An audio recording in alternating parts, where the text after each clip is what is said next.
বিসমিল্লাহির রহমানির রহিম। লা তাকনাতু মির রাহমাতিল্লাহি। উমর, তুমি নিজেকে বঞ্চিত করো না, হতাশা হয়ে যেও না আল্লাহর রহমত থেকে। আল্লাহর রহমত কত বড়, কত ওজন, কত লম্বা, কত চওড়া। সারা বিশ্ববাসী যদি নেকি ছেড়ে দিয়ে একসঙ্গে গোনাতে নেমে যায়, আসমান জমিটা যদি গোনাতে ভরে দেয়, আর একবার যদি আল্লাহ রহমতের নজরে তাকায়, সমস্ত ঈমানদার বেঈমান জান্নাতের ফয়সালা পাবে। অতএব হে উমর, তুমি আল্লাহর রহমত থেকে নিজেকে বঞ্চিত করিও না। কোরআন দিয়ে কাঁদলো, কোরআন দিয়ে তার কান্না বন্ধ হলো। তো কিয়ামতের দিনটার ব্যাপারে আমাদের একটা ধারণা একপেশি সৃষ্টি হয়ে আছে, তবে ভালো, খারাপ নয়। সেটা কঠিন দিন, কঠিন দিন। এর থেকে কঠিন দিন আর নাই, এর থেকে কঠিন দিন আর নাই। আল্লাহ বলেছেন, ওয়ালা ইউসিকু ওয়াসাকাহু আহাদ। সেই দিনের বন্ধনের মতো আর গ্রেপ্তার তুমি জীবনে দেখোনি, এরকম বন্ধন হবে। তো এটা ভয়ের বিষয় বটে, কিন্তু আর একটা জিনিস আমরা খেয়াল করি না। উদুহু ইয়াওমাইদিন নাঈমা ওয়া আম্মা মান উতিয়া কিতাবাহু বিয়ামিনিহি ফাসাওফা ইউহাসাবু হিসাবান ইয়াসীরা ওয়া ইয়ানকালাবু ইলা আহলিহি মাসরুরা। ডান হাতে যারা সার্টিফিকেট পাবে তারা হাসবে, আনন্দ করবে, আত্মীয়দের দেখা করবে আর বলবে, আমি কামিয়াব, আমি কামিয়াব, আমি কামিয়াব। আমার আল্লাহ আমাকে সাকসেস করে দিয়েছেন, আমি কঠিন জাহান্নাম থেকে বেঁচে গেছি। তেমনি যারা বাঁ হাতে পাবে তারা কাঁদবে, যাদের নজর, যাদের চেহারা কালো হবে, নিচে নেমে যাবে, তারা কাঁদবে। আমি আয়াতগুলো টুকটুক করে সেরে দিচ্ছি আর কি। তো ঠিক এইভাবে কোরআনে আল্লাহ তাবারাক ওয়া তাআলা অনেক কথা বলেছেন। একদিকে সুখ তো আর একদিকে দুঃখ। তো কিয়ামতের ময়দানটা যেমন সুসংবাদ বহন করে, তেমনি দুঃসংবাদও বহন করে। কিন্তু আমরা দুঃসংবাদের কথাটা বেশি জেনে রেখেছি, এটা জেনে রাখাটা ভালো, তাতে আমরা যেন ভালো আমলের ময়দানে দাঁড়াতে পারি। কিন্তু গোটা কিয়ামতটা শুরু থেকে শেষ পর্যন্ত, কিয়ামত একদিন শেষ হয়ে যাবে, কিন্তু জান্নাত আর জাহান্নামের জিন্দেগি শেষ হবে না। কিন্তু গোটা কিয়ামতের ভিতরে আপনার আমার দিলে তাসাল্লি দেবে, সান্ত্বনা দেবে, দিলকে ঠান্ডা করবে, এরকম কোন জিনিস আছে কিয়ামতের ময়দানে? আছে, চারটা আছে, চারটা গুনে নেন। তার মধ্যে আজকে একটাকে বিস্তারিত বলবো আর তিনটে গুনিয়ে দিব। বিসমিল্লাহির রহমানির রহিম। ইন্না আতাইনাকাল কাউসার ফাসাল্লি লিরাব্বিকা ওয়ানহার ইন্না শানিয়াকা হুয়াল আবতার। কিয়ামতের ময়দানে হাউজে কাউসারটা রয়েছে সান্ত্বনাদায়ক জিনিস, নিজের পিপাসা মেটানোর জিনিস। এটা আমার রবের তৈরি, পৃথিবী মানবের নয়। কিন্তু ওই হাউজে কাউসারটা আমার রব হাদিয়া করে দিয়েছেন, তোহফা দিয়ে দিয়েছেন তিনার নবীকে। সেটা কন্ট্রোল করবেন কে? আখিরি পয়গম্বর নবী মুহাম্মদ রাসূলুল্লাহ সাল্লাল্লাহু আলাইহি ওয়াসাল্লাম। সেই হাউজে কাউসারটা গোল নয়, সেটা লম্বাও নয়, চৌকান্না হবে। আপনার নজর এক প্রান্ত থেকে আর এক প্রান্ত দেখতে পাবে না, কিন্তু বিরাট লম্বা চওড়া। ওখানে আকাশের তারার মতো অসংখ্য পেয়ালা জ্বলজ্বল করে ভাসবে। চারিদিকে ফেরেশতার সিকিউরিটি দেওয়া থাকবে। আল্লাহর হুকুম ঘুমের সিকিউরিটি থাকবে, অন্য কোনো দিকে পানি পান করা যাবে না। আল্লাহর নবী একই দিকে পানি পান করাবেন এবং উম্মতের হাতে পানি তুলে দেবেন। ওই পানিটার লাভ কি, ওই পানিটার ফজিলত কি, ওই পানিটা পান করলে আপনার আমার কি উপকার হবে?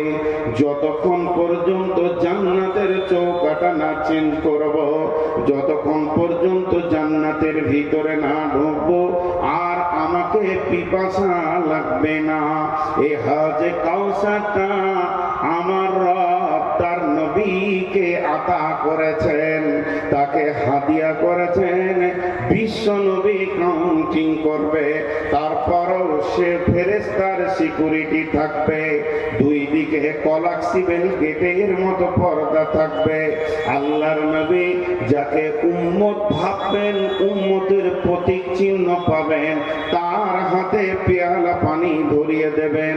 যাকে তিনি উম্মত মনে করবেন না বা উম্মতের কিছুই যার কাছে পাওয়া যাবে না, ওই লোকটা যখন যাবে পানি পান করতে, বিশ্ব নবী জীবনেও কাউকে রেগে কথা বলেননি।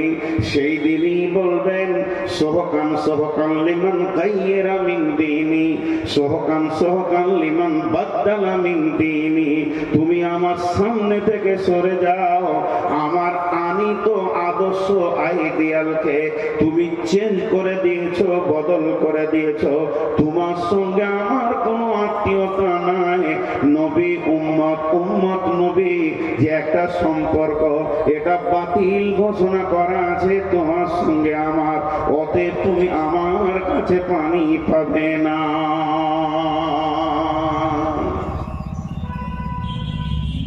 এখন তো পাসপোর্ট মোবাইলে বসে ঘরে বসে বসে ফর্ম ফিল আপ করে দেবেন। এক যুগে কলকাতায় যে ফর্ম ফিল আপ করতে হতো, সেই যুগে পাসপোর্ট করেছি। তো জানলাতে দাঁড়িয়ে আছি, একটা নামের ভুল হয়েছে, খালি হর্ষটা বেঁকা হয়েছে, একটার সাথে একটা মিলছে না। তো ভিতরে যে কোন ফেরেশতা আছে, ও বলছে তোর এটা মেল হয়নি। তা আমি বলছি স্যার আরেকটা ফিল আপ করি। তার আগে দুদিকে দুটো পুলিশ বলছে হট করে হয়ে গেছে। ভাবলে না যে লোকটা কত কষ্ট করে এসেছে বর্ধমান থেকে, আবার দ্বিতীয় সপ্তাহে গেল লাইন দিয়ে। তো ঠিক আল্লাহ রসুলের নারাজি সংবাদটা পাবে তো জাহান্নামের ফেরেশতার ছাপ্পা মারো, হট হয়ে গেছে। আল্লাহ বহু বেয়াদবি দুনিয়াতে করে নিয়েছো, আর বেয়াদবি তোমাকে করতে দিব না। জি, যারা রসুলের উম্মত, আমরা দাবিতে 16 আনা যে আমরা রসুলের উম্মত, কিন্তু যদি নবী মুহাম্মদ সাল্লাল্লাহু আলাইহি ওয়াসাল্লাম নামে একটা গেট তৈরি করা হয়, যেরকম এয়ারপোর্টে ইমিগ্রেশনের গেট আছে, আপনি ঢুকবেন তো ঠিক কিছু নাই, টিক টিক টিক টিক মাল আছে, ধরা পড়ে গেল। তো গেটটাকে তৈরি করেছে যে মালগুলো পারচার করা যাবে না, সেই মালের উপরে তাদের এমন ভাবে সাজানো আছে আপনি পার করতে পারবেন না। যদি ওই রকম হতো যেখানে একটা গেট আছে, যে উম্মত হবে পেরিয়ে যাবে, সাউন্ড হবে না, আর যে উম্মতের বাইরে টিক টিক করবে, তা আমরা একটাও করতে পারতাম না। কারণ আমাদের অবস্থা কি, মাথার চুল থেকে নিয়ে পা পর্যন্ত রসুল একটু নেই। পানি পান করছে বাম হাতে, সাউন্ড ডান হাতে পানি পান করে না, আর স্টাইল করে বাম হাতে খাচ্ছে। জি, খাওয়ার শেষে দোয়া, এটা আবার এই আধুনিক দোয়া। কোন জায়গায় রসুল নাই, না পেচ্ছাবে আছে, না পায়খানাতে আছে, না শোয়াতে আছে, না খাওয়াতে আছে। কথায় কথা মনে পড়ে যায়, 68 বছর বয়স, 8টা ছেলের বাপ, টাকা আছে, হজ করে এসে বাড়িতে ফিরেছে। হাজি সাহেব মানুষ, ফরজ গোসল জানে। এবার বলেন ওর জীবনের নামাজগুলো কবুল হয়েছে কিনা, মুফতি সাহেব বলে। 8টা ছেলের বাপ, যে কাজে ফরজ গোসল করতে হয় সে কাজ ওর দ্বারা হয়েছে। হজ করে আসার পর মসজিদে জিজ্ঞাসা করা হচ্ছে গোসলের ফরজ কি, বলতে জানি না। বলুন ওর জীবনের নামাজ আর বাইতুল্লাহ থেকে এসছে কি হালাতে, সেটা পাক হালাতে না না পাক হালাতে।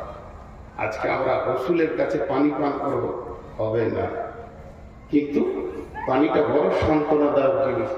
আমি একটা তফসির দেখছিলাম, কতটা সহি জানি না, বলছে বর্তমান যেটা জমজমের কূপ এইটাই হাজে কাউসারে আল্লাহ পরিণত করবে। বর্তমানে যেটা জমজমের কূপ এটা হাজে কাউসারে পরিণত হবে। নাম্বার 2, যারা পৃথিবীর বুকে রোজা রেখেছে, বিশ্ব নবী 6 মাস আগে রোজার প্রস্তুতি নিতেন, সাজো সৈন্য সাজো, আনন্দ করতেন রমজান আসবে। আমাদের কাছে আর মাত্র 3 থেকে 4 মাস রয়েছে রমজান, আমরা সকলে রোজা রাখবো ইনশাআল্লাহ। আগত রমজানকে সুস্বাগতম জানাচ্ছি।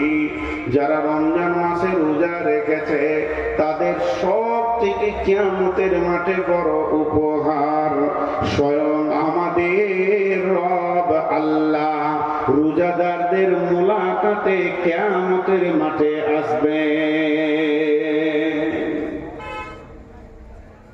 কিয়ামতের মাঠে রোজাদাররা আল্লাহকে দেখবে। হাজি ভাই, যার কাছে আমার জীবনের সমস্ত মানদণ্ডের হিসাব, জান্নাত জাহান্নামের ফায়সালা, যিনি আহকামুল হাকিমিন, যিনার কোনো পরামর্শদাতা নাই আর প্রয়োজনও নাই, যিনার কোনো উকিলের প্রয়োজন নাই, তিনি যদি সমস্ত জাহান্নামীকে জান্নাতে দিয়ে দেয় তো কেন দিলে কথা বলার কারো ক্ষমতা নাই। সেই রকম মাহবুব আপনার আমার মোলাকাতে আসবেন এই রোজার কারণে। রোজা ছাড়বো ইনশাআল্লাহ, রোজা ছাড়বো না রোজা রাখবো? রোজা রাখবো ইনশাআল্লাহ।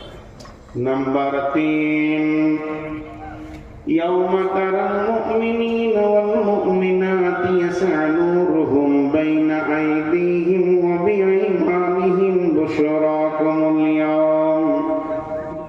কিয়ামতের মাঠে সর্বপ্রথম যেটা মানুষের প্রয়োজন হবে সেটা আলো।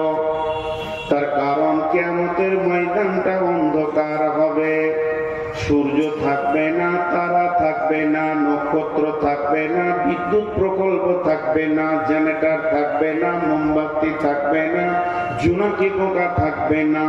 যে উপকরণ দিয়ে আমরা আলো পাই এগুলো একটাও থাকবে না। কিয়ামতের ময়দানটা চমকাবে একটা আলোতে।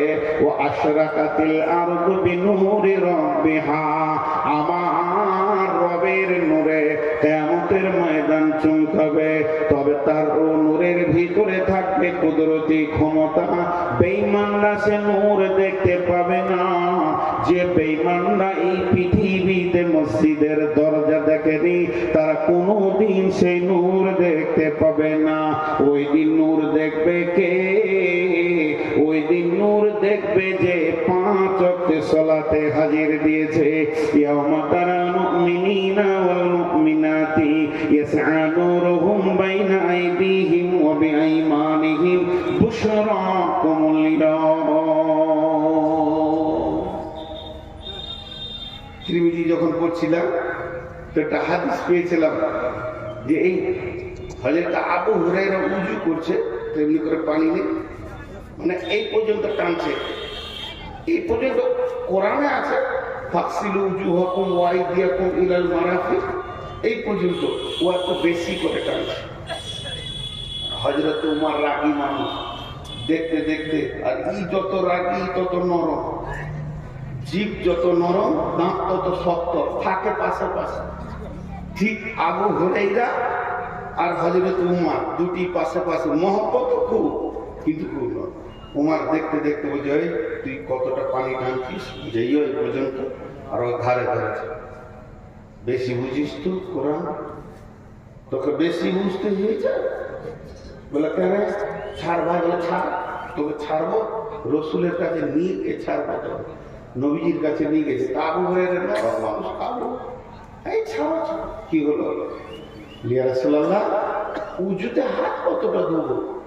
এই কোনায় পর্যন্ত, মারাফিক এই কোনায় পর্যন্ত। তখন বলছি কতটা টানছে দেখেন, এই পর্যন্ত। যে নবীজি বললেন, আবু হুরায়রা তুমি কি কোনায় থেকে আরো বেশি টানছো? বলেছি হ্যাঁ। পারমিশন দিল কে? তখন আবু হুরায়রা বলছেন, দয়ার রাসূল গো, আপনি বলেছেন উজু করার কারণে উজুর জায়গাগুলো কিয়ামতের ময়দানে নূরে ঝকমক করবে। আমি সেই জন্য উজুর পানিটা একটু আগে বাড়িয়ে নিচ্ছি, আমার নূরটা যেন আরো বেশি হয়ে যায়। আল্লাহ নবী বললেন, উমর রে ছেড়ে দাও, ওর তো উজুর নিয়ত নয়, নূর বাড়ানোর নিয়ত। উজু তো হয়েই যাবে, তাহলে উজুর পানির ভিতরে রয়েছে গুণ। যে উম্মত উজু করলো না, যে গোলাম উজু করার মতো কাজ করলো না, সে মাবুদের নূর কিয়ামতের মাঠে পাবে না, অন্ধকারে থাকবে। কিন্তু যারা নামাজ রোজা করেছে, ও আশরাকাতিল আরদু বিনূরি রাব্বিহা, আমাদের রবের নূরের তাজাল্লিতে কিয়ামতের ময়দান ঝকমক করবি। একটা মজার কথা আপনাদেরকে বলে দিই। সবাই জমা হচ্ছে এখানে, দিয়ে মাদানী ভাই বড় বড় গরু এনেছে, স্পেশাল মাল, ইনশাল্লাহ পেট ভরে খেলে ডায়রিয়া, অর্ধেক তেল অর্ধেক চর্বি। সবাই আমরা বসে গেছি, কিন্তু ধান্দা তো ওইদিকে লেগে আছে যে কখন ডাক পড়বে। এটাকে উদাহরণ দিচ্ছি। কিন্তু আপনি গেটে ঢোকার সঙ্গে সঙ্গে আপনাকে টিকিট দিয়ে দিয়েছে, এখনো খাবার ডাক করেনি। টিকিট পেয়েছেন মানে আপনার থালা লেগে গেছে। কথাটা বোঝাতে পারলাম? তো কিয়ামতের মাঠে আপনি যখন উঠবেন, এখন বিচার হবে, ফায়সালা হবে। কিন্তু যদি আপনার উজুর জায়গাতে নূর লেগে গেছে মানে আপনি বুঝলেন যে কাজ হয়ে গেছে। কোরআন বলছে, ইয়াউমা তাবিয়াদু উজুহু ওয়া তাসওয়াদু উজুহু فأما الذين ابيضت وجوههم ففي رحمة الله هم فيها خالدون। সেই কিয়ামতের দিনে কিছু চেহারাতে নূরে ঝকমক করবে, আর কিছু চেহারা কালো হবে। তবে যাদের চেহারাতে নূর লেগে যাবে, হিসাবের আগে তুমি বুঝে নাও তুমি আল্লাহর রহমতের আয়াতভুক্ত চলে এসেছ, তোমার আর চিন্তা নাই। অতএব মুসলমান, কিয়ামতের মাঠে আল্লাহর নূর এবং দিদার যদি নিতে হয়, নামাজ আর রোজা দুইখানা ইবাদতকে মজবুত করতে হবে। চারটা সান্ত্বনাদায়ক জিনিস বলেছে, তার মধ্যে তিনটে বলা হলো। একটা হচ্ছে কাউসারের পানি, একটা আল্লাহর দিদার, আর একটা হলো আল্লাহর নূরের তাজাল্লির প্রতীক। তিনটে বলা হলো, একটা বাকি আছে, এইটাই বিস্তারিত বলবো। আর একটা কি আছে? মনের সান্ত্বনা, দিলের তাসাল্লি দেওয়ার মতো। থাকবো কোথায়? গাছ থাকবে না, পালা থাকবে না, ছাদ থাকবে না, মাথার উপরে সূর্য থাকবে, মাটি তাঁতা করে তামার মতো জ্বলবে। কিয়ামত এই মাটিতেই হবে, যেটাতে আমরা বসে আছি, এই জমিনই কিয়ামত হবে। তাহলে যাব কোথাও? নদী নাই, নালা নাই, পুকুর নাই। এক কথায় বুঝলেন, এই রুটি মা বোনেরা যে রুটি সেঁকে খোলাটা, ওই রকম গোল পৃথিবীটা একটা খোলার মতো হয়ে যাবে। উঁচু নিচু, আপার ডিপার, পাহাড় পর্বত, নদী খাল বিল কিচ্ছু থাকবে না। 40 বছর পৃথিবীটা শূন্য অবস্থায় পড়ে থাকবে। ونفخ في الصور فصعق من في السماوات ومن في الأرض إلا من شاء الله ثم نفخ فيه أخرى। যখন দ্বিতীয় সুর ফোঁকা হবে, এই মধ্যখানে 40 বছর একদম খয়লা হয়ে যাবে। দাঁড়াবো কোথায়? ছায়া তো নাই, ঘামে ডুববে মানুষ, বিকট চিৎকার করবে, কিন্তু মত হবে না। দাঁড়াবো কোথায়? একটা ছায়া থাকবে, মাত্র একটি ছায়া। আল্লাহ নবী বলছেন। এটাই আমার বক্তব্য আজকে। وعن ابي هريره رضي الله تعالى عنه قال قال رسول الله صلى الله عليه وسلم سبعة يظلهم الله في ظله يوم لا ظل إلا ظله কঠিন কিয়ামতের দিনে কোনো ছায়া থাকবে না, পাহাড় পর্বত থাকবে না, গাছপালা থাকবে না, যার ছায়াতে গিয়ে একটু জানটাকে রেস্ট নিব। আল্লাহর নবী বলছেন একটা ছায়া থাকবে, সেই ছায়াটার নাম আল্লাহর রহমতের ছায়া। পূর্ব যুগ থেকে শুনে এসেছি আরশের ছায়া, কিন্তু হালাকে সেটা সত্য হচ্ছে আল্লাহর রহমতের ছায়া। ওই ছায়াতে কিছু মানুষ জায়গা পাবে। বিশ্বনবী বলছেন 7 জন লয়, বিশ্বনবী বলছেন 7 শ্রেণীর মানুষ পৃথিবীর বুকে যারা আমল করেছে, 7 ধরনের মানুষ তাদের ওই ছায়ার ভিতরে কোটা লেগে থাকবে। তারা নিশ্চিন্তে সেই ছায়াকে উপভোগ করবে। একে তো হাজে কাউসারের পানি পেল, আর আল্লাহর রহমতের ছায়া পেল। মানে এখানেই জেনে নিতে হবে পৃথিবীর এসি ফেলিওর হয়ে যাবে। সেই ছায়াটা কেমন হবে? এটা বৈজ্ঞানিকের তৈরি এসি যদি এত শীতল হয়, এত মনোরম হয়, মনোরঞ্জন হয়, আমার রবের ছায়াটা কত মনোরম মনোরঞ্জন হবে, কত সুন্দর হবে। সেই রবের আমার রহমতের ছায়াতে জায়গা পাবে। কে বলছেন? কে বলছেন? বিশ্ব নবী বলছেন। কে পাবে রে? 1 নম্বর তুমি এসো, 2 নম্বর তুমি এসো, 3 নম্বর তুমি এসো, এই বলে তাদের কোটা লেগে যাবে, জায়গা পেয়ে যাবে। এই পৃথিবীর বুকে যারা 7 রকম আমল করেছে, একজনই যে 7 রকম করেছে তা নয়। যে আমলগুলি বলা হয়েছে, এই গুণ যার ভিতরে একটা থাকবে, ও আরশের ছায়াতে বাস করবে।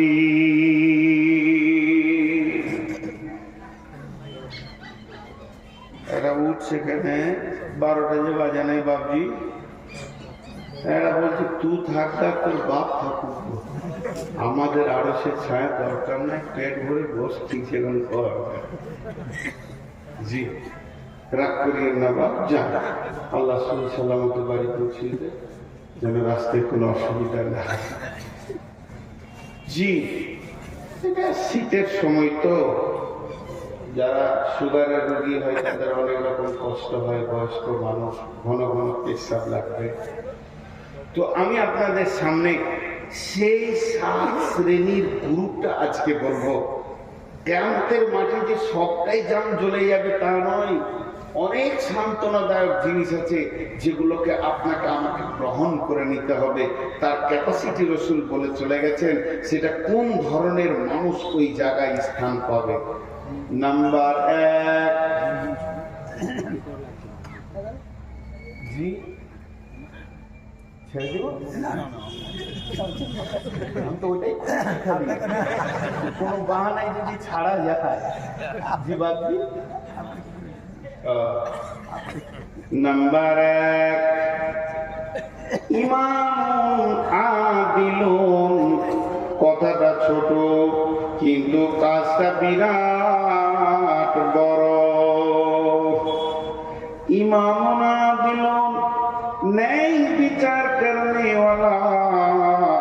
পৃথিবীতে যে ন্যায় বিচার করেছে, ওই বিচারক যে অন্যায় বিচার করেনি, নিজের আত্মীয় পার্টির লোক, নিজের পাড়ার লোক, গ্রামের লোক এইরকম ভেবে কথা বলেনি, কঠিন কিয়ামতকে সামনে রেখে কথা বলেছে, হক কথা বলেছেন। ওই ব্যক্তিটা ওই রহমতের ছায়াতে থাকবি। জি, বিশ্বনবী মক্কা বিজয়ী করলেন, প্রধানমন্ত্রী হলেন। ইহুদিদের এক মেয়ে চুরি করে ধরা খেয়েছে। ফায়সালা হচ্ছে তার হাত কাটতে হবে। যখন এই ফায়সালা এসে গেল, ইহুদিরা এসে বললেন, ইয়া রাসূলুল্লাহ, আমরা এখনো ইসলাম মানিনি, কোরআন মানিনি, তবে কোরআনের বিচার কেন নেব? আমাদের বিচারটা তৌরাত থেকে করে দিতে হবে, যেহেতু আমরা তৌরাতের আওতাভুক্ত নিজের জীবন চালাচ্ছি। কিন্তু তাদের জানা ছিল না আল্লাহর নবী একজন সাহাবীকে তৌরাতের পণ্ডিত করে নিয়েছিলেন, হাফিজ করে নিয়েছিলেন। নবীজি বললেন, ঠিক আছে, যাও তোমরা তৌরাতের পণ্ডিত নিয়ে এসো এবং মুজিরিনকে নিয়ে এসো। তারা সেখানে এসে হাজির হলো। তারা তাদের হাফেজ গুলোকে বলতে বলতে এলো, তোদেরকে কিছু টাকা দেওয়া হবে, যে জায়গায় হাত কাটার কথা আছে ওই শব্দটাকে চেঞ্জ করে দিয়ে ওই শব্দটাকে বাদ দিয়ে লাফিয়ে তুই পড়ে নিবি, তাইলে আমার মেয়ের হাত কাটাটা বন্ধ হয়ে যাবে। সম্ভ্রান্ত ঘরের মেয়ে, এবার তারা সেই রকম টাকা হাফেজ তারা এসেছে। নবীজি বললেন, বলো চুরির শাস্তি কি তৌরাতে আছে? ও পড়তে পড়তে ওই জায়গাটা যখন টপকে দিছে, আমাদের সাহাবীদের ভিতরে যে হাফেজ ছিল বললে, দাঁড়িয়ে যা, দুটো শব্দ বাদ করে দিলি, এটা করা যাবে না, মেয়েটির হাত কাটা হয়েছে।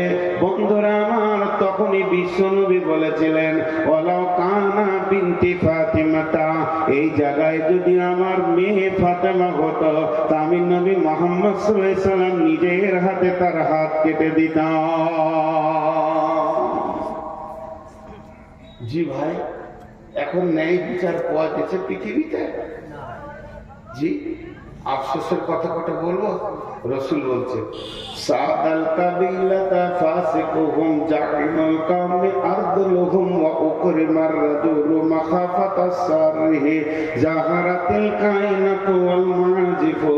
এমন একটা জামানা আসবে রে, গায়ের নেতা হবে চোর, লম্পট, লুচ্চা, দাগাবাজ, বেঈমানেরা।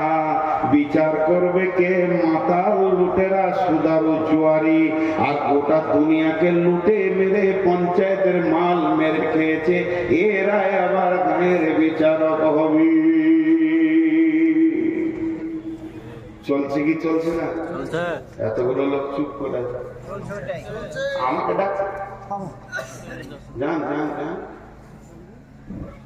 ও বিচারকে ঘুম লাগে, চোখ করছে। আমি বলেছি ভাই, আমি শেষ, আমি শেষ, দিনও শেষ, সময়ও শেষ, আমি শেষ। তো জি, একটা জিনিস খেয়াল করেন যে আজকে বিচার কি চলছে। আল্লাহ রাসূল আফসোস করেছেন একটা বিষয়ে, দুটি বিষয় আফসোস করলেন। সাহাবীরা বলেন, রাসূলুল্লাহ, আপনি আফসোস করছেন দেখতে পাবেন না তার জন্য কিছু? জি না, আমি দেখতে পাবো না এর জন্য আফসোস করি না, আমার উম্মত দেখতে পাবে এর জন্য আফসোস করছি।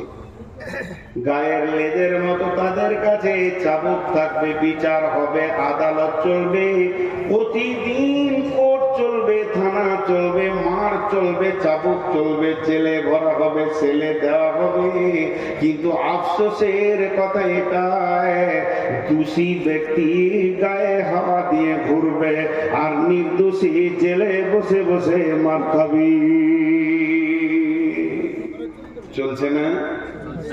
কথা বলে না? আল্লাহ কি বললেন কোরআনে? ওয়ালা তাকরাবু মালাল ইয়াতীমি ইল্লা বিল্লাতী হিয়া আহসান হাত্তা ইয়াবলুগা শুদ্দাহু ওয়া ফুল কাইলা ওয়াল মিজানা লা নুকাল্লিফু নাফসান ইল্লা উসাহা ওয়া ইযা কুলতুম ফা'দিলু ওয়া ইযা কুলতুম ফা'দিলু ওয়া ইযা কুলতুম ফা'দিলু ওয়ালাউ কানা দা কুরবা। তুমি যখন বিচারে বসবে, সাক্ষী দেবে, তো ন্যায় কথা বলবে, যদিও তোমার নিকট আত্মীয় হয়।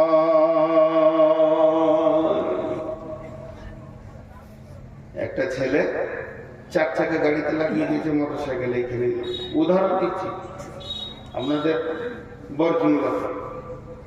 আর গাড়িটা আসছে কোথা থেকে? পাকুড় থেকে। সে গরিবের বাচ্চা বিচারাকে 400 টাকা দিয়ে বলেছে মালটা ঢেলে দিয়ে আজকে ঘুরে এসে খাবি। পেট তার চুন করছে।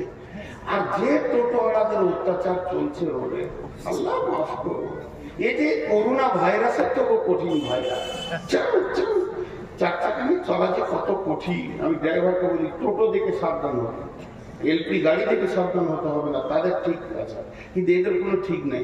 একটা প্যাসেঞ্জার দেখে নিয়েছে, ভয়ঙ্কর ব্রেক করে দিলে, ওই বাড়ি থেকে আসছে, ও এইখান থেকে ব্রেক মেরে এমনি করছে, জানে নাকি?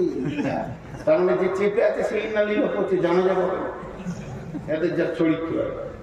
তো ন্যায় বিচারের ব্যাপারে আমি আপনাদের সামনে যেটা বলছি, যে একটা গাড়িকে টোটোতে লাগিয়ে দিয়েছে, এলপি গাড়িতে। দোষ টোটোওয়ালা, অন্যায়ের বেলাইনে ছিল, ওটা বড় গাড়ি একটু লেগেছে তো এর একটা চাকা চলে গেছে, ভেঙে গেছে। এখন ওকে কলার ধরে নেমে মারছে, চলছে মাছ। ও মারতে মারতে ওর বন্ধু এসে বলছে, তাহলে আমিও অনেকদিন মাস্তানি দেখা যেতে চুলতে হিলি দিয়ে ও মারলে। এখন মানে বর্তমান যুবকদের একটা ভাইরাস, লম্বা চুল আর খালি মাথাটা এমনি করছে, আর হাতটা এমনি করছে, হাতটা এমনি করছে। আজকে টোটোতে এমন 53 থেকে 54 বার গেলে এখানে আস্তে আস্তে হাতে আর তুমি খুব কষ্ট আছে বলো, আজাব চলছে। হ্যাঁ, চুলের উপরে এবার এই মার ভোর করে ওকে করে দেবে, কিন্তু একদিন ন্যায় বিচার হবে। তো এবার বিচার চলছে। টোটোওয়ালা ঝরে গলা বলি, কি ভেবেছিস? কিন্তু আসলে গাড়িটা ছিল কোম্পানি, টোটোওয়ালাকে খবর নেই। যখন ওর ড্রাইভারের নাক দিয়ে রক্ত আর রক্ত ভিডিও কল করে দেখিয়েছে, কোম্পানির মাথা খরচ। ওদের ইন্স্যুরেন্স করা থাকে 23 লক্ষ, 40 লক্ষ, 5 কোটি, 15 কোটি, 16 কোটি। জি, শিল্প ব্যাংকে শুধু অ্যাকাউন্ট খুলতে গেলে 10 কোটি টাকা লাগে, অ্যাকাউন্ট খুলতে, রানিং করতে। তো সেই রকম তারা বড় কোম্পানি, মনে রাগ হয়েছে, 4খানা কেস ঢুকেছে।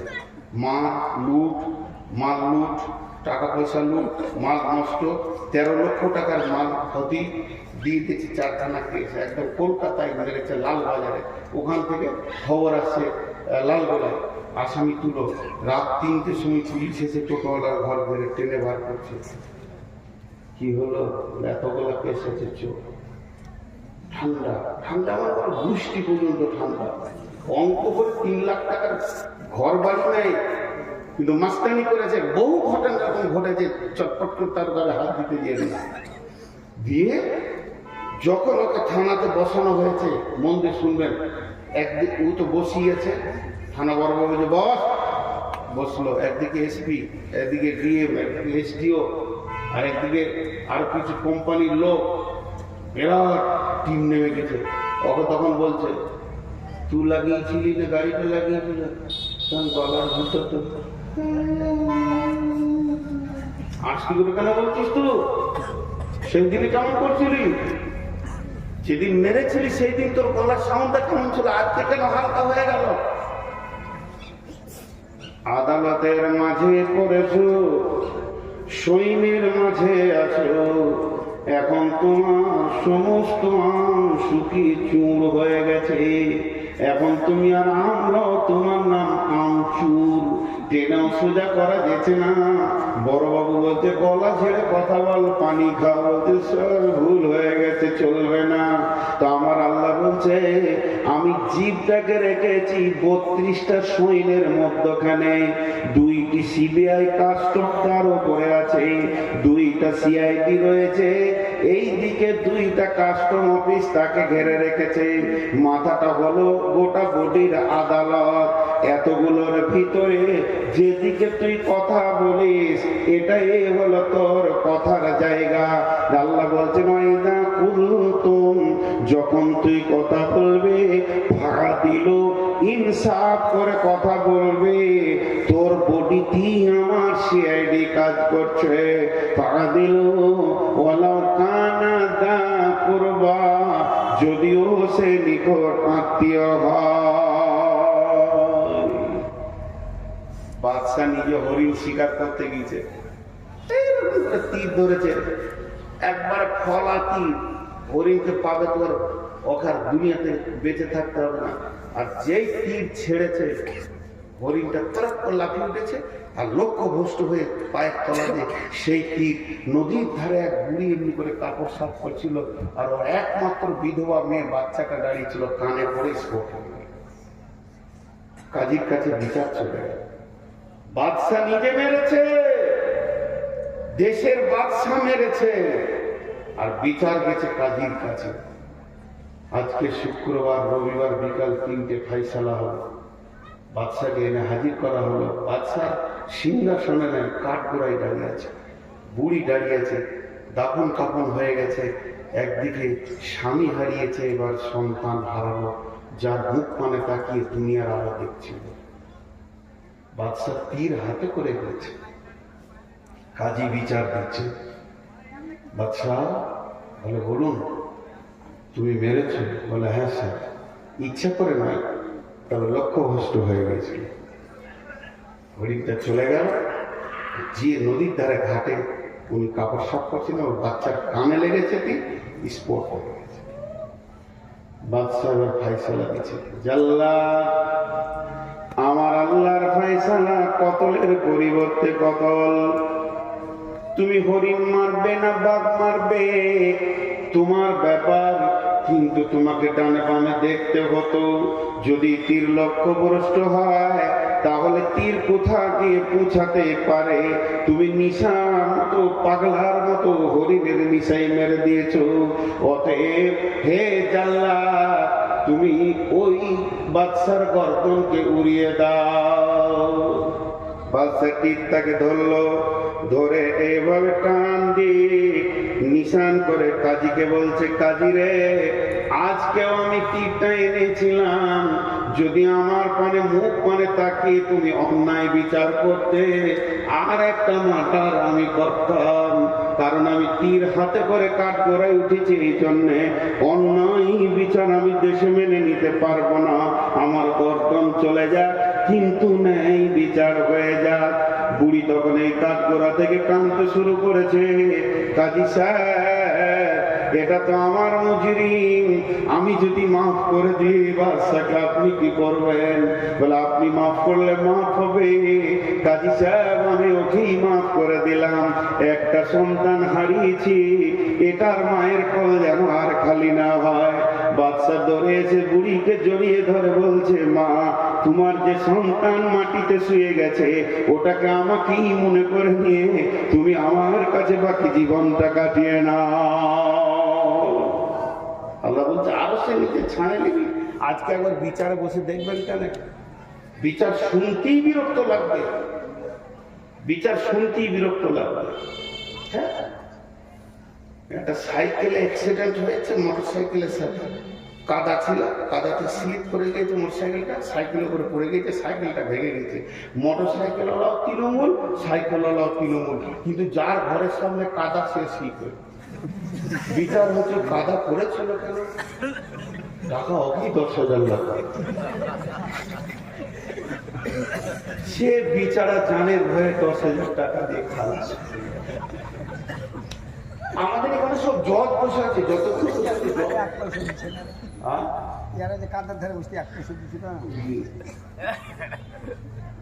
শুধু ন্যায় বিচার নিয়ে কথা বলে অনেক কথা চলে আসে। নাম্বার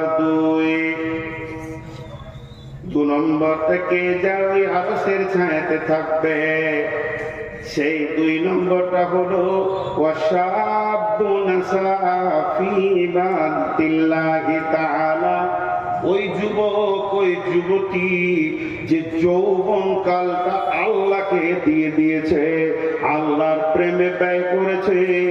যুবতীকে যেখানে যৌবন ক্ষয় করতে বলেছে ওখানেই ক্ষয় করেছে, আর যুবকরাও ওই জায়গায় যৌবনকে কাটিয়েছে। যুবকের যৌবনে 2টি ডিউটি, আর যুবতীদের যৌবনে একটা ডিউটি। যুবতীদের যৌবন, যুবকের যৌবনে পুরুষের যৌবন কাল 2টি কাজ করবে। একটা কাজ করবে কি, সে ইনকাম করবে, যেখানেই থাকবে হাজরে হালাল পয়সা নিয়ে সে জমা করবে। আল্লাহ বলেছেন, ফাইদা কুদিয়াতিস সালাতু ফান্তাশিরু ফিল আরদি ওয়াবতাগু মিন ফাদলিল্লাহি ওয়াযকুরুল্লাহা কাসীরান লাআল্লাকুম তুফলিহুন। আমার মতো সুগারের রোগীটা মসজিদে বসে বসে বসে বসে আসর থেকে মাগরিব পর্যন্ত যদি সুবহানাল্লাহ আলহামদুলিল্লাহ বলে, যে নেকিটা পাবে একটা যুবক যদি শুধু একটা মাল সেল করার জন্য বেরিয়ে যায়, সে যে ইনকামটা করবে, যদি ও রাস্তার ধারে বলে 4 আনা 4 আনা 5 টাকা 5 টাকা, মানে চিড়ে বাদাম বিক্রি করছে 5 টাকা 5 টাকা 5 টাকা 5 টাকা 5 টাকা, মুখ দিয়ে কুল হলো ইন্না আতাইনা নয়, 5 টাকা 5 টাকা 5 টাকা 5 টাকা, এই যে মুখ দিয়ে বলছে লিবেন ভাই আপনি খান, আপনার ছেলে মেয়ের জন্য নিয়ে যান, এই যে ওর মুখটা চলছে, আর আমি মসজিদে বসে বসে সুবহানাল্লাহ সুবহানাল্লাহ সুবহানাল্লাহ, আমার থেকে লাখো গুণে বেশি নেকি পাবে। তাসবিহ করাটা হলো সুন্নত নফল, কিন্তু হালাল উপার্জন করা হচ্ছে ফরজ, এটা কোরআনের হুকুম। ফরজ আইন। হে যুবক, তুমি যৌবন কালে ইনকাম করবে, আর কি করবে যৌবন কালে? ওয়াল হাফিদুনা লিহুদুদিল্লাহ, আল্লাহর কোরআনের হিফাজত করবে। যেখানেই শুনতে পাবে কোরআনের বিরুদ্ধে কাজ চলছে, জান দিব না হলে জান নিয়ে নিব। ইউকাতিলুনা ফি সাবিলিল্লাহি ফায়াকতুলুনা ওয়া ইকতালুনা, হয় কতল করব নাই কতল হয়ে যাব, আল্লাহর জমিনে বেঈমানি করতে দিব না। যুবক তুমি উঠে দাঁড়াও, দুটি তোমাদের কাজ। আর যুবতীরা কি করবে? কুল্লিল মুমিনাতি ইয়াগুযুদনা মিন আবসারিহিন্না ওয়া ইয়াহফাজনা ফুরুজাহুন্না, মেয়েদের যৌনাঙ্গ, মেয়েদের সরঙ্গাকে কেন্দ্র করে আমার রব কোরআনে বেশ কয়েকটা আয়াত নাযিল করেছেন। আম্মা জানা এসাকে পাক করতে গিয়ে 11 খানা আয়াত নাযিল করেছেন। হযরত মারিয়ামের পবিত্র ঘোষণা করতে গিয়ে বেশ কয়েকটা আয়াত নাযিল করেছেন। এবং আমার রব সারা পৃথিবীর যত মুমিন আছে, আল্লাহ ওয়ালি আছে, এদের যৌনাঙ্গকে এক জায়গায় করে বলেছে তোমরা এটাকে হেফাজত করো। এটা যে কত দামি জিনিস, আমার পৃথিবীতে যত নবী, যত মাওলানা, যত মুফতি, যত বক্তা, যত মাদানী, যত কারি, যত হাফেজ, যত শহীদ, যত নবী, যত আম্বিয়া এসেছে, ওটার ভিতর দিয়ে পৃথিবী দেখেছে। আল্লাহ বলেছেন সুম্মা সাবিলা ইয়াসারা, তোমাদের মায়ের রাস্তা তোমাদের জন্য আসান করে দিয়েছি, এর জন্য পৃথিবীর আলো দেখেছ। হে আমার মায়ের দল, লুচ্চাদের পাল্লায় পড়ে তুমি এত দামি জিনিসটাকে নষ্ট করে দিও না। আল্লাহ তাবারাক ওয়া তাআলা বিশ্ব যুবতীর জন্য একটা বাটখারা রেখেছেন হযরত মারিয়াম, তাকে নবুয়তি টাইটেল দিয়েছেন আলাইহাস সালাম। সেই মারিয়ামের ব্যাপারে আল্লাহ বলছেন ও মারিয়াম বানাতা ইমরানা আল্লাতী আহসানাত ফারজাহা ফানাফাকনা ফীহি মির রূহিনা ওয়া সাদ্দাকাত বিকালিমাতি রাব্বিহা ওয়া কুতুবিহি ওয়া কানাত মিনাল কানিতিন। বিশ্ব যুবতীর দল রে, তোমরা মারিয়ামকে দেখে লক্ষ্য করে পা ফেলো, সে তার সরঙ্গা এবং গোটা বডিটার এমনই হিফাজত করেছিল। আমি রব তার ভিতর থেকে দামি গোলামকে নিলাম এবং মা বেটাকে কিতাব দিয়ে ধন্য করলাম। আজ যদি কোনো যুবতী বুকে হাত দিয়ে সতীত্বের গ্যারান্টি দিতে পারে, শুধু যৌনাঙ্গ নয়, তার দাঁতের হাসিতে, চোখের চাওয়ানিতে কোন পুরুষ যেন, হালাল পুরুষ যার সঙ্গে বিয়ে হালাল আছে, সে যেন আনন্দ না পেয়ে যায়। যদি তা পেয়ে যায়, মা তুমি বিক্রি হয়ে গেলে তোমার দেহে আর কোনো মূল্য থাকলো না। এর জন্য যুবতীদের একটাই ডিউটি, সে সরঙ্গার হেফাজত করবে, আর পুরুষরা দুইটি ডিউটি করবে। একদিকে ইনকাম করে সংসার চালাবে, অন্যদিকে দিনের হেফাজত করবে। আমার নবী বলছেন ওয়াশাবুন সাআ ফি ইবাদাতিল্লাহ, ওই যুবক যুবতী আল্লাহর রহমতের ছায়াতে কোটা লেগে যাবে, যার যৌবন কাল আল্লাহর হুকুমের উপরে চলেছে। আর 15 মিনিট পানি খায় রাখবে।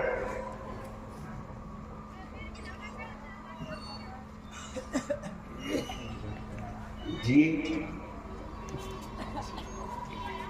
নাম্বার 3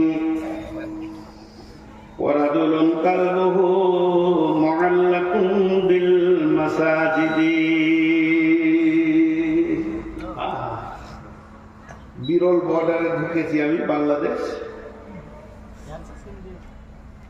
ওই রাজুকিয়াপুর হয়ে দিয়ে সমস্ত পাসপোর্টের কাজ হয়ে গেল, ভোগ লেগেছে, একটা হোটেলে গেলাম।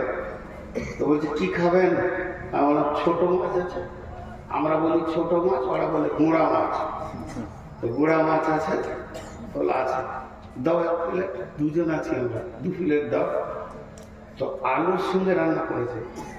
তো টোটালটা যদি 200 গ্রাম ওজন হয়, যে তরকারিটা দিয়েছে 100 গ্রাম ওজন হবে, তো মোটামুটি 100 গ্রামে 98 গ্রাম আলু আর 2 গ্রাম মাছ। আমি হোটেলওয়ালাকে বলছি মাছে আলু না আলুতে মাছ, আপনি হিসাব করেন। বলছি হুজুর আপনাকে তো পারা যাচ্ছে না। বলে না, মাছে আলু হতে পারে, 2টা আলু দিলেন, কিন্তু আপনি আলুতে মাছ দিয়েছেন। আমি তো আলু চাইনি ভাই, আমি মাছ চেয়েছি, আপনি দাম দেবেন। জি, 1 লিটার দুধে 9 লিটার পানি, তাহলে দুধে পানি না পানিতে দুধ? পানিতে দুধ। আর 9 লিটার দুধে যদি 1 লিটার পানি, তাহলে দুধে পানি। তো আমাদের জীবনটা হবে মসজিদওয়ালা দুনিয়া, কিন্তু হয়ে গেছে দুনিয়াওয়ালা মসজিদ। মসজিদে ঢুকছি আধা ঘন্টা, আধা ঘন্টার মধ্যে 30 মিনিট, 30 মিনিট, প্রতি মিনিটে 60টা সেকেন্ড আছে। 5 মিনিট আল্লাহকে মনে পড়ছে, বাকি 29 মিনিট 55 সেকেন্ড দুনিয়াতে মনটা পড়ে আছে। তাহলে মসজিদটা দুনিয়াওয়ালা মসজিদ হলো। আর আমার রসুল বলছে তোমার দুনিয়াটা মসজিদওয়ালা হয়ে যায়। তুমি মাঠে কাজ করবে, কিন্তু তোমার দিল করে থাকবে মসজিদে। তুমি মার্কেটে থাকবে, হঠাৎ চুমচু, কিরে বাবা আজান হলো নাকি, খরিদ্দারের সঙ্গে কথা বলি, আজান হলো না, কিরে বাবা বুঝি যেতে হবে। হ্যাঁ, এমন মার কাট কাজ, ধান কাটো, ধান নিয়ে চলো, ধান বও। সারাদিন যেন শ্বাস ফেলার সময় নাই। ভোরবেলায় বেরিয়ে গেছি, জোহরের আজান শুনে মাঠে নামাজ সেরে নিয়েছি, সালাম ফিরে আবার কাজে লাগ, চল চল চল। বাড়ি থেকে খাবার গেল, খেয়ে নিলাম। আসরের সময় ধানগুলো গুছিয়ে সন্ধ্যার সময় বাড়ি এসে যেই মাগরিব ডুবো ডুবো হয়ে গেছে, আজান শুনলাম, আর বাড়িতে মন টিকছে না। দিল যেন মসজিদকে ছিঁড়ে, মসজিদ যেন দিলকে ছিঁড়ে নিচ্ছে। মসজিদ রে, তোকে জোহরে দেখিনি, আসরে দেখিনি, এখন মাগরিবে না দেখে আর থাকতে পারবো না। মসজিদে যদি দিলটা টানা থাকে আর বডিটা যদি দুনিয়াতে ঘুরে বেড়ায়, আপনার কাজগুলো নামাজে গণ্য হয়ে যাবে। কারণ আপনি নামাজি রত রয়েছেন, শুধু ছুটি নিয়ে দুনিয়া করতে গেছেন।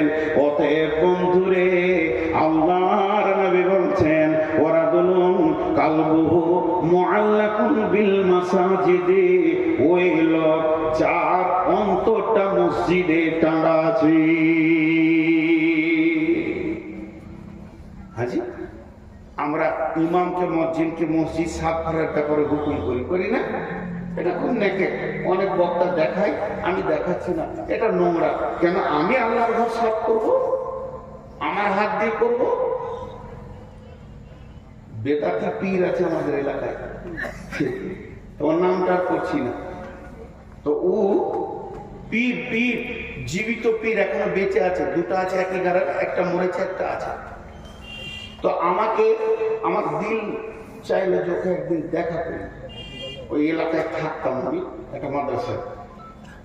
তো ভদ্রলোক এত হার্ড আরবি জানে, আবার ইঞ্জিনিয়ার, ইংল্যান্ড থেকে পাস করা ইঞ্জিনিয়ার, পীর ইংল্যান্ড থেকে পাস করা ইঞ্জিনিয়ার, আর এত হার্ড আরবি জানে যে ও আরবি বলবে তার আপনি ডিকশনারি ছাড়া তর্জমা করতে পারবেন না। ভদ্রলোক এত শিক্ষিত, কিন্তু ওই এহরামের মতো একটা কাপড় নিচে পরে আছে আর একটা গায়ে দিয়ে আছে। ওর একটা মুড়িকে বললাম, তোর পীরকে দেখাবি না একবার, চলেন, নিয়ে গেল। তো আমি মসজিদের দরজায় দাঁড়িয়ে আছে, ঘন ঘন ঘড়ি দেখছি, মানে 40 মিনিট পরেই আমার বাস, 40 মিনিট পরেই বাস। বলে আপনার দাঁড়ান, আমি পীর সাহেবকে ডেকে আনি। ভিতরে গেল, তো দেখছি ওরকম এহরাম হালাতে আসছে, কিন্তু মাথা ঢাকা মেয়েদের মতো এই দিক ঘুরে গিয়েছে।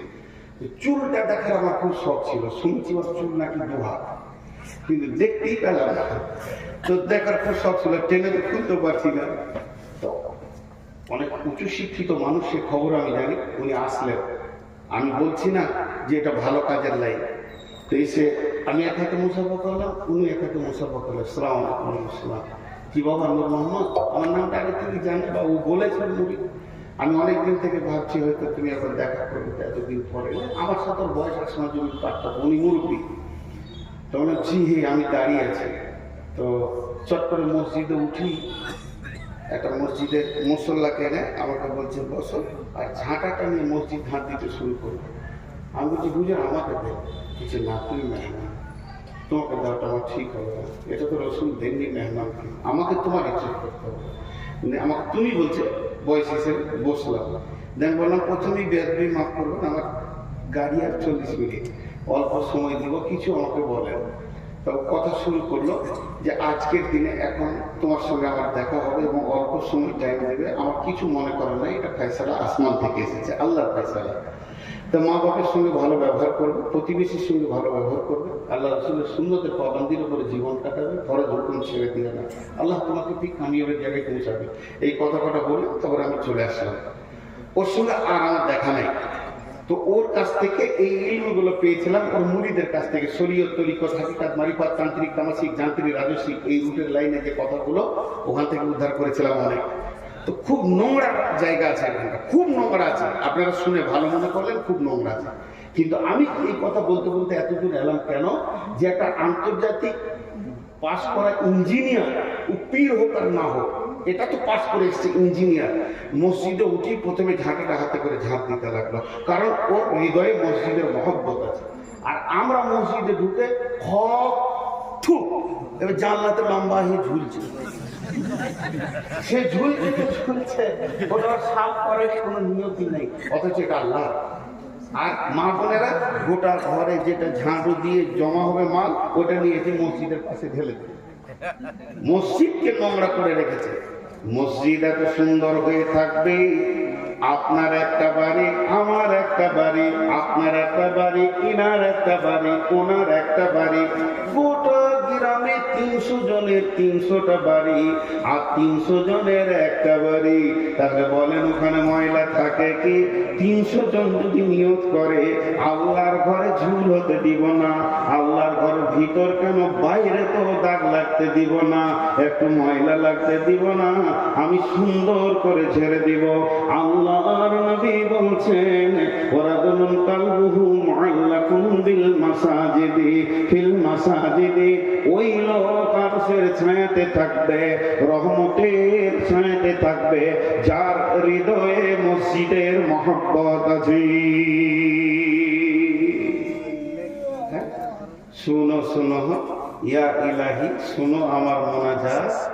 জি তুমি মসজিদেরই ঝাড়ু বারবার করো আমারে হাত। আজকে সকলে একটা নিয়ত করি, যখনই সময় পাবো মসজিদ পরিষ্কার করবো ইনশাআল্লাহ, আর আজ থেকে 5 ওয়াক্তের নামাজ ছাড়বো না ইনশাআল্লাহ, আর সামনে রোজাতে রোজা রাখবো ইনশাআল্লাহ। এটা তো মসজিদ এটাই চাইছে, মসজিদের দিলটা পড়ে আছে, মানে আমাকে মসজিদের সালাত আদায় করতে হবে, মসজিদের জন্য আমার প্রাণ চলে যাবে। জি 3 নম্বর হলো, 4 নম্বর রাজুলানি তাহাব্বা ফিল্লাহি ইজতামা আলাইহি ওয়া তাফাররাকা আলাইহি। আমার নবী বলছেন তোমার আরশে কোটা লেগে গেছে, রহমতের ছায়াতে তোমার রিজার্ভেশন লেগে গেছে, হাহুতাশ করো না, পস্তাতে হবে না। যদি আল্লাহর জন্যে ভালোবাসা করো আর আল্লাহর জন্যে যদি ছাড়াছাড়ি করো, তবে তুমি রহমতের ছায়াতে জায়গা পাবে।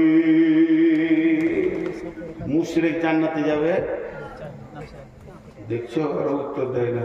মুশরিক জান্নাতে যাবে, মাদানী সব চুপ করে আছে, এরা বলছে না যাবে না, কে বলে যাবে না? শিরক একটা বিষয় করা যায়, মহব্বতের, মহব্বতকে ভাগাভাগি করা যায়। আমি আব্বাকে ভালোবাসি, মাকে ভালোবাসি, সন্তানকে ভালোবাসি, বিবিকে ভালোবাসি, আলেম ওলামাকে ভালোবাসি, আল্লাহকে আমি ভালোবাসি। ভালোবাসা এমন একটা ইবাদত, আল্লাহ কোরআনে বলেছেন, হে মুসলমান, কুল ইন্নামা আনা কুল ইজা কুল ইন্নামা আনা বাশারুম মিসলুকুম ইউহা ইলাইয়া আন্নামা ইলাহুকুম ইলাহু ওয়াহিদ ফামান কানা ইয়ারজু লিকা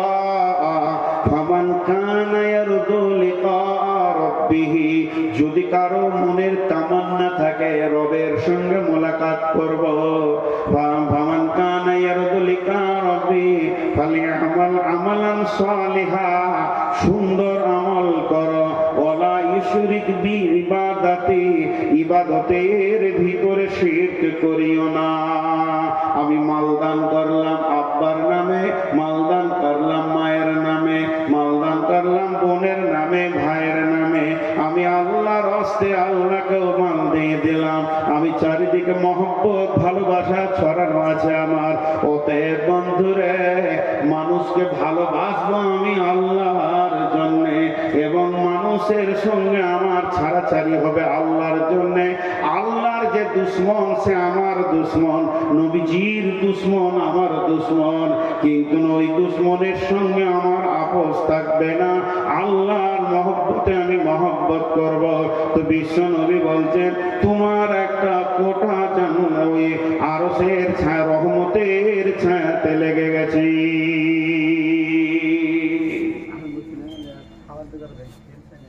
বর্তমানে যত ভালোবাসা হয় স্বার্থ লুকানো থাকে। কথাটা বুঝাতে পারলাম?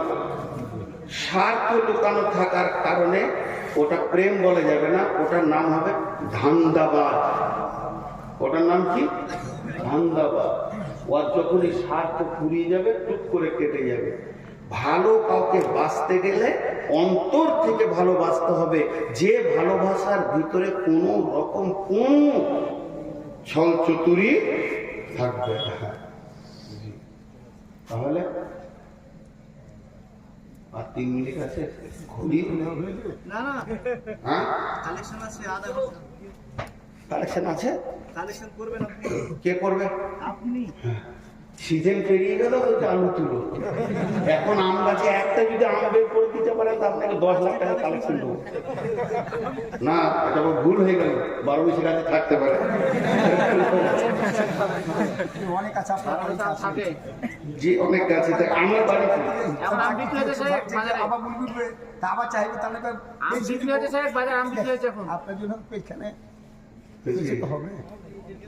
আল্লাহ রাসূলের পরে বলছেন 5 নম্বরে বলছেন, রাজুলুন দাআতুহু ইমরাতুন দাতা মানসিবিন ওয়া জামালিন ফাকালা ইন্নী আখাফুল্লাহ। এরা উঠছে এখানে, ও ভাই যারা যে কোনো দেখেন পয়সা দিয়ে যান, ওই পয়সা দিয়ে যান। আল্লাহ আমাকে কেন মমতাজুল করলেন না? ওরই দাম বেশি রয়েছে এখন মার্কেটে। দেখেন, আপনাদেরকে একটা খুব তাসাল্লি দেওয়ার বক্তব্য দিচ্ছি আজকে, যে কিয়ামতের মাঠে টেনশন নাই, এই জিনিসটা দিচ্ছি, সব টেনশন মুক্ত হয়ে যাবে। মা বোনেরা নাকের গুলো কানের গুলো খুলে দিয়ে পাঠিয়ে দেন। আমি যে তাসাল্লির বক্তব্য আজকে দিচ্ছি, অন্তত খুশি হয়ে আপনাদের বেশি দান করা উচিত।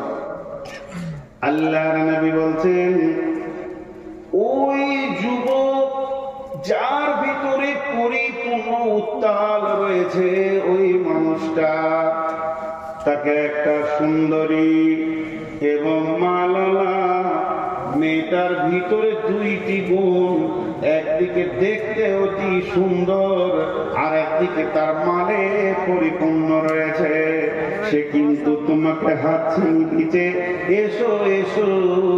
তখন যুবক ওকে উত্তর দিচ্ছে, যুবতী রে, তোমার কাছে সমস্ত মালের স্বাদ আমার জানা আছে, প্রয়োজনও আছে, মধ্যখানে একটা প্রাচীর রয়েছে যেটাকে টপকাতে পারছি না।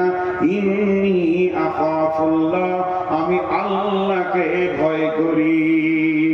এর জন্য মুআয বিন জাবালকে আল্লাহর নবী 10টা ওসিয়ত করেছিলেন।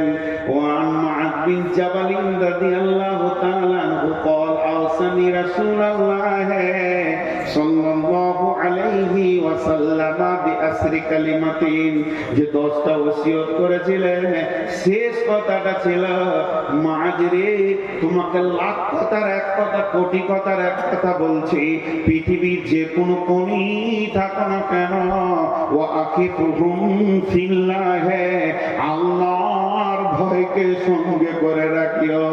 তোমার সঙ্গে যদি আল্লাহর ভয় থাকে, পৃথিবীর কোনো গুনাহ তোমাকে স্পর্শ করবে না, তোমার কাছেও কোনো গুনাহ আসবে না। এবং আল্লাহ রাসূল তার সাথীকে বলেছিলেন, হিজরতের সাথী ছিলেন আবু বকর, লা তাহজান ইন্নাল্লাহা মা'না, আবু বকর আমার তোমার সঙ্গে আল্লাহ রয়েছে। যদি কোনো যুবক বা যুবতী এটা মনে করে আমার সঙ্গে আল্লাহ আছে, ওর দ্বারা কোনো গুনাহ করা সম্ভব হবে না। তাই আমার নবী বলছে, হে যুবক, হে যুবতী, তুমি যদি নিজেকে লুচ্চামি থেকে বাঁচাতে পারো আল্লাহর ভয়ে, তাহলে আল্লাহর রহমতের ছায়াতে তোমার কোটা লেগে গেছে।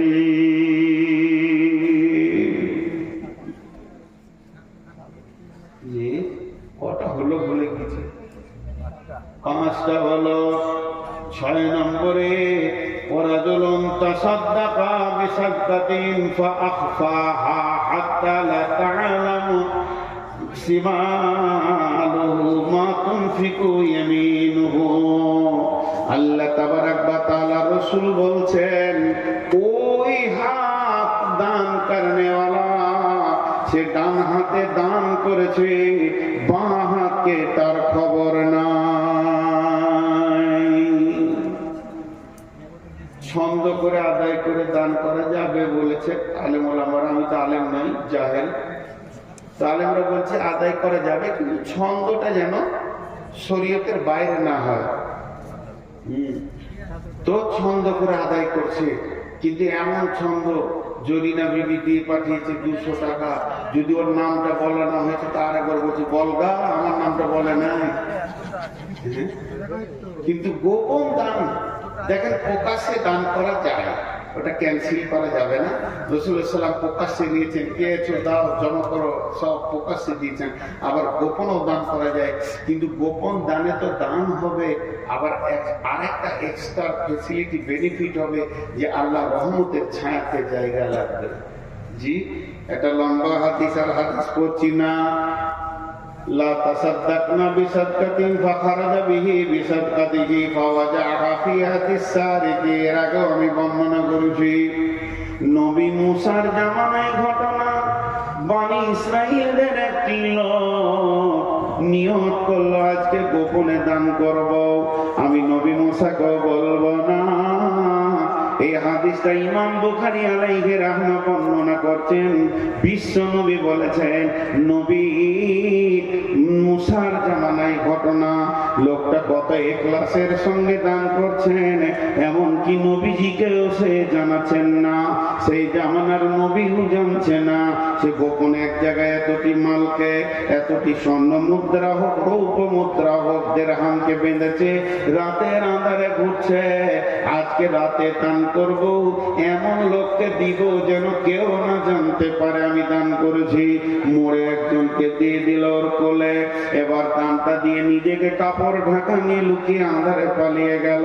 ওই মালটা নিয়ে এবার গায়ে প্রচার, সকালবেলায় যেখানে 5টা লোক আসবাহু ইয়াতাহাদ্দাসুনা তুসদ্দিকাল লাইলাতা আলা সারিকে, যেখানেই 5টা লোক সেখানেই আলোচনা হচ্ছে, ওরে কপাল শোন, আজকে রাতে কে গোপনে দান করেছে, করবি কর, এলাকার সেরা চোরকে করেছে। চোরের হাতে মাল পড়ে গেছে। এবার দান করনালা তো জানছে যে আমি করেছি, তাহলে চোরের হাতে পড়ে গেল। ওর মন আফসোস, আজকে আর একবার করবো, আবার ওরকম টাকা নেই, হয়েছে, আজকে বেটা ছেলেকে দিব না, তারা মেয়ে মানুষকে দিয়ে দেবো, আঁধারে দিয়ে দিয়েছে।